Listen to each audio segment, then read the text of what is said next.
It turns out the jobs of the future will be those jobs that cannot be done by artificial intelligence and robots. And there are huge gaps in what a robot can do. Robots have very bad eyesight. They see lines, circles, squares, but they don't understand that these lines, circles, squares make up a face, or a chair, or a cup. Pattern recognition is one of the big problems. Second, common sense. They don't understand the simplest things about human behavior, about the world. They don't know that water is wet. They don't know that strings can pull, but strings cannot push.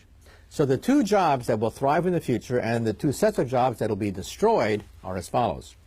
Among blue-collar jobs, repetitive jobs are going to be wiped out, obliterated. This means jobs in the automobile industry, textile industry that are purely repetitive are in danger. Non-repetitive jobs in blue-collar work will thrive. Garbage men, sanitation people, gardeners, police, construction workers, every job is different. They will survive. In white-collar work, it defies common sense.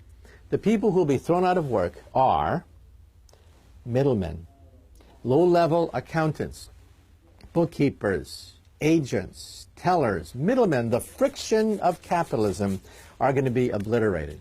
So who will benefit among white-collar workers? Workers who engage in intellectual capitalism. What is intellectual capitalism? It involves common sense.